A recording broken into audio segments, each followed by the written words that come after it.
Hello, everyone. Welcome to the new year. And the first video of the new year is going to be the most disappointing movies of 2022.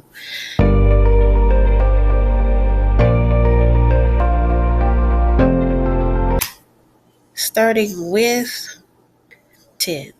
Number 10 is going to be Lightyear, the Buzz Lightyear movie that came out. And it was a solid kids movie until I didn't know where it was going. Like, well, who is the villain of this movie? Because this movie's been going on for a while. Don't know who the villain is. And the unnecessary insert of the alphabet community and uh, Buzz's friend having a child, even though she is a lesbian. That it threw me off and it threw the kids in the theater off. But moving on. Number 9. Number 9 is Firestarter, a forgettable movie. It's from books and it's already been I think Drew Barrymore played Firestarter in the last in the 90s, 80s version of this. And it was unforgettable. It was a forgettable movie.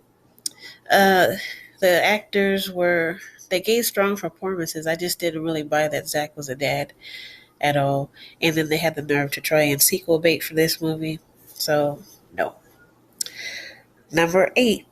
Number 8 is going to be Amsterdam. Amsterdam was kind of an artsy fartsy film, more fartsy than anything.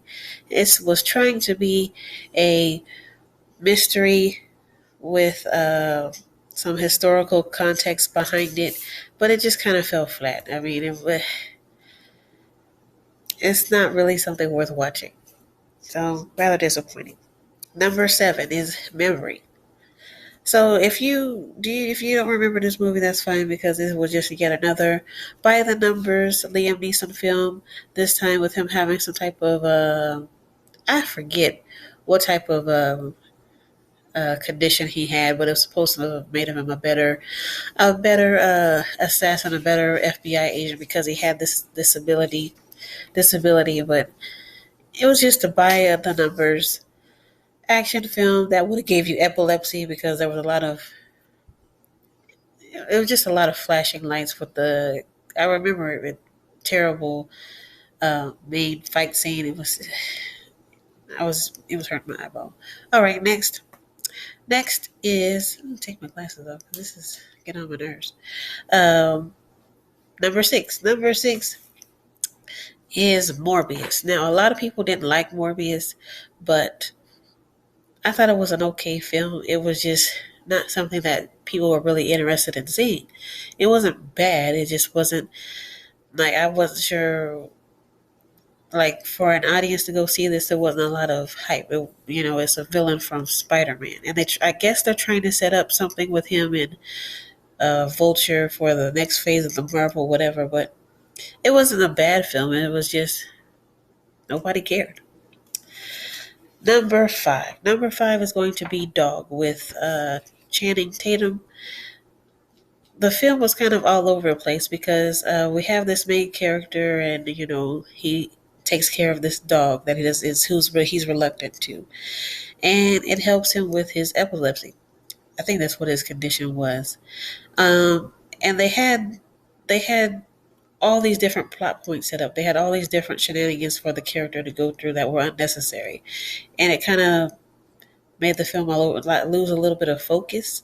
If they had, okay, it's him trying to get over his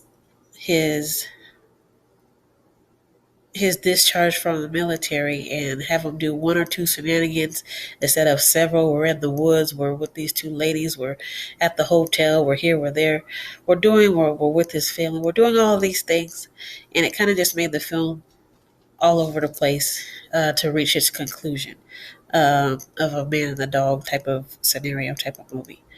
But yeah, if it would have been better if they just focused on one or two subplots and moved on.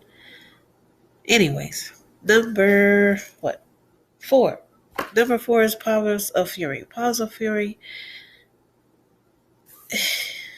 It was a terrible kids film. It was. I can't even say discount because discount is an insult. A bottom of the barrel the Walmart Big Bin where you have to dig through to find the movie, discount movie of pause of Kung Fu Panda, and it tries to make fun of itself, but it just falls flat. Don't watch it.